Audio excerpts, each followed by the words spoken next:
আমরা আসরের নামাজ পড়ার জন্য সবাই তো পড়তো না, আমরা কিছু সিনিয়র আপু পড়তাম, আমিও যেতাম। তো আমি যখন একা যেতাম তখন দেখতাম উনিও আসতো নামাজ পড়তে। তো তখন উনি বলতো যে তুই তো বল করিস, পেসারদের তো শোল্ডার অনেক জ্যাম হয়ে যায়, এদিকে তো দেখি তোর শোল্ডার কেমন। তো একদিন যখন এখানে হাত দেয় তখন ওনার মানে ব্যাক টাচ তো বোঝা যায়, তখন আমি বলছি স্যার আমার এগুলো লাগবে না, আমি আমার শোল্ডারে হাত শোল্ডার আমি হচ্ছে নামাজের ওই এটাতে হ্যাঁ আমি রিলিজ করে নিবো, বল দিয়ে আমি রিলিজ করতে পারি, এটা তো আমার কোনো প্রবলেম নেই। পরে উনি আসলেও আসার পরে উনি আর কি আমার কাছে এমন ভাবে আসলো, আমি তো ভয় পেয়ে গেছি। তখন আমি উনি আমাকে জড়ায় ধরে আর কি খুব সফট ল্যাঙ্গুয়েজে কথা বলতেছিল, সোনা পাখি এটা সেটা, তোমাকে আমি অনেক পছন্দ করি, এটা সেটা অনেক কিছু বলছিল। তখন তো আমি হতভম্ব হয়ে গেছি। হ্যাঁ হ্যাঁ আমি স্যার এগুলা কি বলতেছেন আপনি স্যার? আপনি স্যার আমার একটা কোচ, আর আপনি এগুলা বলছেন স্যার, আমার এগুলা ভালো লাগছে না স্যার, প্লিজ আমাকে ছাড়। তো উনি তো আমাকে ছাড়তেই যাচ্ছিল না। পরে বলছে ঠিক আছে ছাড়তে পারি, তুই আমার কথা দিয়ে রাতে আসবি। তাহলে আমি ভাবলাম আগে তো বের হয়, রাতে আসাটা পরে। স্যার ঠিক আছে আমি যাবো, আপনি এখন আমাকে ছাড়েন। এবার রাতে যেতে হবে। হ্যাঁ রাতে আসবি, আমি দরজা খোলা। হাত ধরতে চাও? তুমি কি জানো ন্যাশনাল টিমে খেলতে গেলে ন্যাশনাল টিমের প্লেয়াররা কারোর না কারোর হাত ধরেই উপরে ওঠে। কিছু প্লেয়ারের নাম বললো, সেখানে আমাদের ফিজিও কোচ ম্যাম তার কথাও বললো যে সেও তো এভাবে এখানে আছে, তো তুমি কার হাত ধরবা? তুমি কি আমার হাত ধরবা নাকি রুহুলের হাত ধরবে? মাঝে বকাঝকা দেই, তুমি মনে হয় রাগ করো, কিন্তু রাগ করবা না। মাঝে মাঝে যদি বকা দিই তাহলে ভাববা পাশে তোমার ম্যাডাম আছে, ভাবি আছে। আর যখন বাইরে কথা বলবো তখন মা মা বাবা বাবা এভাবে করে কথা বলবো, এগুলাতে মাইন্ড করবা না। উনি বাসায় থাকলে একরকম ব্যবহার করবে আর বাইরে থাকলে অন্যভাবে। স্যার এরকম কেন করবেন? তা বলছে না এটা আসলে মানুষের চোখে করবে তাই। তো তখন উনি আমাকে একদিন বলছে তসলিমউদ্দিন খান তুহিন দেখা করবা, একা একা আসবা, আর শোনো তোমাকে আমি তোমার ব্যাংক ব্যালেন্স সবকিছু করাই দিব। তোমাকে ন্যাশনাল টিমে খেলায় দেওয়ার, কোথায় খেলবা কি খেলবা না এগুলো সব আমি তোমাকে করাই দিব, কিন্তু তার হাত ধরতে হবে। তার হাত ধরতে হবে। বিসিবিতে এই কমপ্লেনটা মেবি আমি ফার্স্ট করেছিলাম, লিখিত ভাবে আমার নাম উল্লেখ করে। আর আমাকে বিসিবি থেকে তারপরে আপনার ক্যারিয়ার ডান হয়ে গেছে, তারপর থেকে শেষ। তখন আমাকে বিসিবি বলল, আমার এই পরিশ্রমটা কি করলো বিসিবি, আমাকে বললো তোমাকে খেলার সুযোগ করে দিব, কিন্তু সেটা তারা কি আমাকে একটা খোঁজ নিচ্ছে? সুযোগ করতে তো দূরের কথা, আমি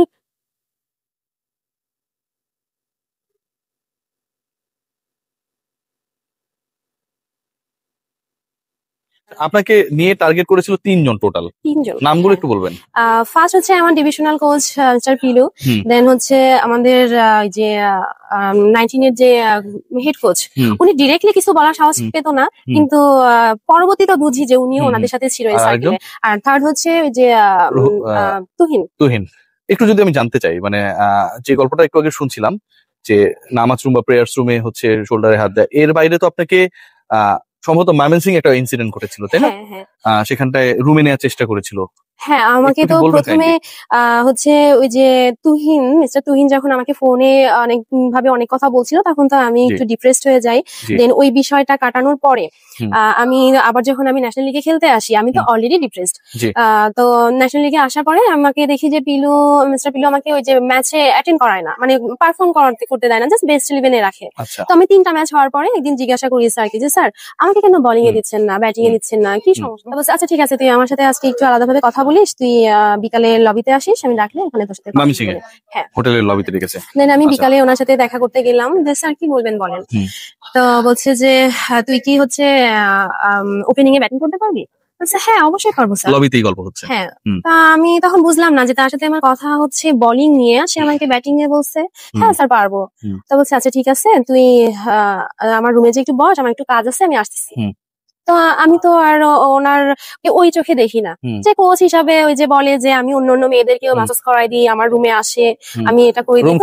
হ্যাঁ এটা আগে তো আমি তো ওনাকে ওইভাবে খারাপ চোখে দেখতাম না, কিন্তু আমি ওখানে যখন ওনার রুমে গেলাম, আমি বসে আছি, 10-15 মিনিট পরে উনি আসলেও, আসার পরে উনি আর কি আমার কাছে এমন ভাবে আসলো, আমি তো ভয় পেয়ে গেছি।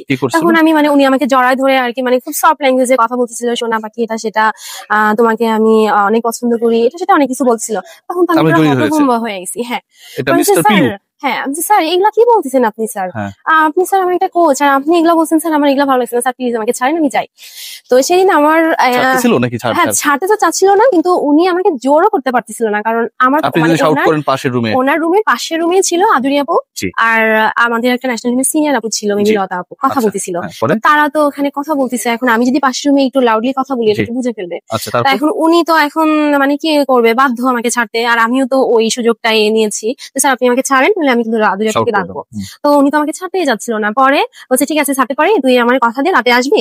তাহলে আমি ভাবলাম আগে তো বের হয়ে রাতে আসাটা পরে। স্যার ঠিক আছে আমি যাবো, আপনি এখন আমাকে ছাড়েন। এবার তার রুমে রাতে যেতে হবে? হ্যাঁ রাতে আসবি, আমি দরজা খোলা রাখবো। পরে আমি তো বের হলাম, আমি রুমে যেয়ে আমার ফোনটা আগে সুইচ অফ করে ফেলছি। এখন সকালে উঠে আমি যখন ওই ফোনটা অন করলাম, দেখছি রাত 12টা সময় আমাকে টেক্সট করছে কই, এটুকু লিখছে কই, আমি আর রেসপন্স করিনি। তো দেন হচ্ছে আমি পরে ম্যাচ গুলাতেও যাই, দেখি আমি আর মানে ম্যাচে আমি আর পারফর্ম করতে পারি না। আর পারফর্ম কিভাবে বা করবো, মেন্টাল ট্রমাও একই সাথে, এটা কিভাবে করবো? কারণ আমি ন্যাশনাল লিগে আসার আগেই মিস্টার তুহিন, তসলিমউদ্দিন খান তুহিন, মেবি ওনার ফুল নেমটা, ওনার কাহিনীটা একটু বলুন তারপর আমরা আসছি। আমি তুহিন কিভাবে অ্যাপ্রোচ করলো? তো এবার আমি পিলুর গল্প শুনছিলাম হোটেল রুমে এবং প্রেয়ার্স রুম, কোন জায়গায় আসলে সুযোগটা হাতছাড়া করার চেষ্টা করে নাই। একটু যদি পিছিয়ে আসতেন আমি একটু তসলিমউদ্দিন খান তুহিন, যার কথা এখন আমি তো তিনিও বাংলাদেশ উইমেন্স উইং এ কর্মরত ওই সময়টা ছিলেন, রাইট? ম্যানেজার ছিলেন। কক্সবাজারের একটা ঘটনা আমরা অফ দ্য রেকর্ডে শেয়ার করছিলাম। হ্যাঁ তো আমাকে ওই যে পরের দিন যখন ফোন দিল, কক্সবাজারে হচ্ছে সিনিয়র আপুদের ক্যাম্প চলছে, খেলা, আমাকে বলতেছে যে এখানে ক্যাম্প চলছে তুমি আসবা। স্যার আমি তো জুনিয়র, আমি ওই ক্যাম্পে কিভাবে যাবো? আমি তো জানি আমাকে ক্যাম্পে ডাকতেছে না, কিন্তু আমি ভাবটা নিচ্ছি আমাকে উনি ক্যাম্পে ডাকতে চাচ্ছে। স্যার আমি ক্যাম্পে কিভাবে যাবো, সিনিয়রদের ক্যাম্প চলছে। আচ্ছা না তুমি এখানে আসো, আমি তোমাকে প্লেনের টিকিট করে দিচ্ছি, আলাদা তোমাকে হোটেল রুম বুকিং করে দিব, তুমি এখানে আসলা, থাকলা 2-3 দিন আমার সাথে ঘুরলা। স্যার আমার বাসা থেকে যেতে দিবে না, আর আমার আব্বু আমাকে একা কোথাও ছাড়ে না, আমি টেকনিক্যালি তাকে আর কি এভাবে রিফিউজ করি। পরে আবার ফোন দিচ্ছে, না ওই দিন আমাকে বললো যে আচ্ছা ঠিক আছে, তোমার আব্বুর কথা যদি তুমি তখন শোনো, স্ট্রংলি তখন বলতেছে তোমার আব্বুর কথা যদি তুমি শোনো তাহলে এক কাজ করো, তোমাকে আমি 2 দিন সময় দিচ্ছি, তুমি সময় নাও, তুমি কি করবা, তুমি ক্রিকেট খেলবা নাকি খেলবা না, আর যদি তুমি আমার কথা না মানো তো ভালো, কিন্তু তুমি এগুলো যদি কাউকে শেয়ার করো তাহলে আমি তোমার ক্রিকেট লাইফ স্পয়েল করে দেবো, ধ্বংস করে দিব। তসলিমউদ্দিন খান তুহিন বলছে আপনার লাইফ শেষ করে দিবে যদি তার হাত না ধরেন। হ্যাঁ এখন আমি তো আরো ভয় পেয়ে গেছি, জানলাম আমি কি করবো। আর উনি আমাকে 2 দিন পরে ফোন দিবে বললো, 2 দিন পরে আমাকে ফোন দিল। হ্যাঁ তখন আমি আর কি কিছুই বলিনি, শুধু বললো তুমি কি ডিসিশন নিলা।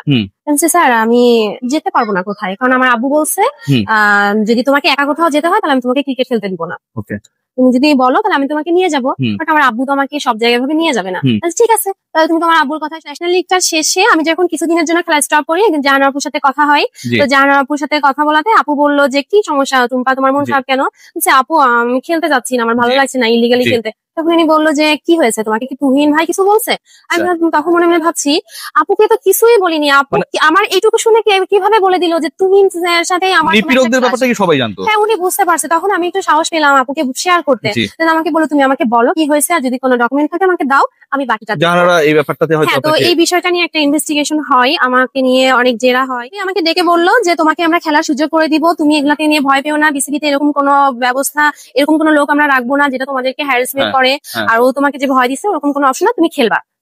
এবার আমি ওই খেলা যখন উনি বললো, বলার পরে আমাদের ফার্স্ট ডিভিশন শুরু হলো। আমি যখন ফার্স্ট ডিভিশন খেলতে এসেছি তখন দেখি যে আমাকে টিম থেকে সবাই চাই টিমের বাইরে রাখতে। একটা ব্যাপার কি আপু আমি বলতে পারি যে এই যে তুহিন এবং আরেকজনের নাম যেন কি বললেন, মিস্টার পিলো, মানে এই গ্যাংটাই আলটিমেটলি এবং তাদের পছন্দের লোকজনই আলটিমেটলি আপনার খেলার জায়গাটা নষ্ট করে। হ্যাঁ আমাকে এটা বলেছিল ওই যে একটা ক্লাবেরই একজন, আমি স্যার বলি, উনি আমাকে একদিন বলছে যে টুম্পা তুই কি কাজ করলি? স্যার কি করেছি? তো বলছে তুই কি জানিস তুই আর কখনো কোনো টিমে খেলতে পারবি না, তুই ন্যাশনাল লিগ খেলতে পারবি না, তুই কোনো ক্লাব লিগ খেলতে পারবি না।